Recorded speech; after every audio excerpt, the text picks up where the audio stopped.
जय माता की। मेरे प्यारे साधकों, आपका स्वागत है इस दिव्य साधना पथ पर, जहाँ हर अध्याय में छिपा है शक्ति का रहस्य और मुक्ति का मार्ग। आपका स्वागत है दुर्गा सप्तशती के दूसरे भाग की कहानी में। इसमें मैं आपको बताऊंगी कि माँ दुर्गा ने महिषासुर को कैसे हराया, जिसमें बताया गया है कि माँ दुर्गा कैसे प्रकट हुई और कैसे उन्होंने महिषासुर की राक्षस सेना को हराया। तो चलिए शुरू करते हैं दुर्गा सप्तशती का पवित्र अध्याय। जब महिषासुर की जालिम सेना ने स्वर्ग पर कब्जा कर लिया था, देवताओं को उनके लोकों से निकाल दिया गया था। इंद्र, अग्नि, वरुण और यम जैसे देवता भी बेबस हो गए थे। जब कोई रास्ता न बचा तो वे सभी ब्रह्मा, विष्णु और महेश के पास गए। पर असल में महिषासुर कौन था?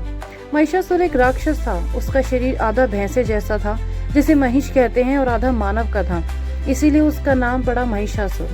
उसका एक ही सपना था, स्वर्ग और धरती पर राज करना। महिषासुर एक बहुत ही ताकतवर और घमंडी राक्षस था। उसने कई सालों तक जंगल में बैठकर कठिन तपस्या की और भगवान ब्रह्मा को खुश किया। जब ब्रह्मा जी प्रसन्न हुए तो महिषासुर ने उनसे वरदान मांगा, मुझे कोई देवता, कोई राक्षस या कोई पुरुष कभी न मार सके।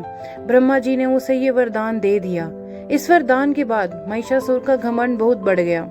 उसे लगने लगा कि अब उसे कोई नहीं हरा सकता। उसने देवताओं पर हमला कर दिया, स्वर्ग पर कब्जा कर लिया और इंद्र, यम, वरुण जैसे बड़े बड़े देवताओं को भी हरा दिया। वो सब हार कर अपने अपने लोक छोड़कर भाग गए। सभी देवता बहुत परेशान और बेबस हो गए थे। जब कहीं कोई रास्ता नहीं बचा तो वे सब ब्रह्मा, विष्णु और महेश के पास गए और मदद मांगी। जब इन तीनों देवताओं ने देखा कि महिषासुर ने स्वर्ग का संतुलन ही बिगाड़ दिया है, तो उनके भीतर गहरा क्रोध जागा। ये क्रोध अकेला नहीं था, इसमें उनका तप, उनका धैर्य और उनकी शक्तियां भी थी। लेकिन एक बड़ी समस्या थी, महिषासुर को किसी देवता, किसी असुर और किसी पुरुष द्वारा मारा नहीं जा सकता था।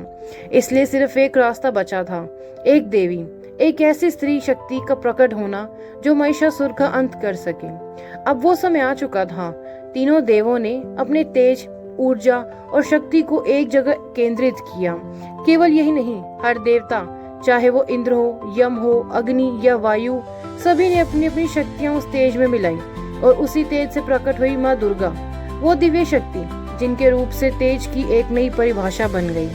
माँ दुर्गा का रूप बेहद तेजस्वी और शक्तिशाली था। उनका हर अंग, हर हिस्सा किसी न किसी देवता की शक्ति का प्रतीक था। उनके 10 हाथों में अलग अलग हथियार थे, त्रिशूल, चक्र, तलवार, गदा, धनुष, और ये सारे हथियार देवताओं ने उन्हें अपने आशीर्वाद के रूप में दिए थे। हर एक शस्त्र माँ को यह बताने के लिए दिया गया था कि अब वो अकेली नहीं है, हर देवता की शक्ति अब उनके साथ है।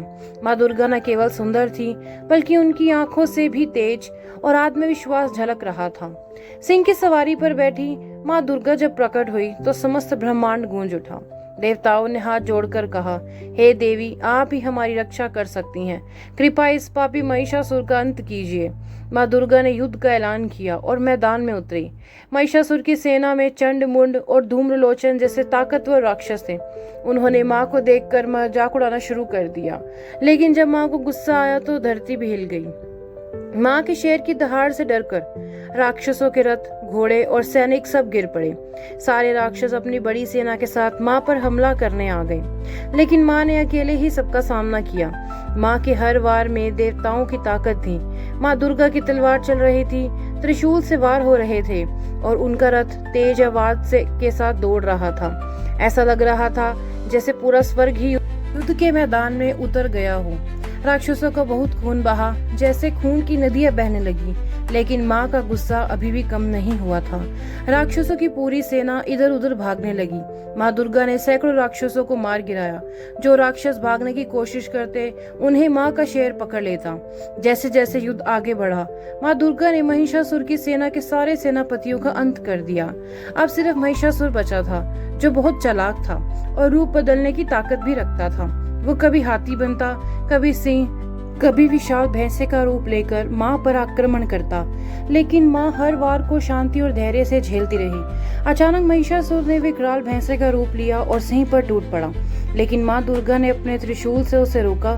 फिर माँ ने उसे बालों से पकड़कर नीचे गिराया। उस पर सवार होकर एक ही क्षण में माँ ने अपने त्रिशूल से उसका वध कर दिया।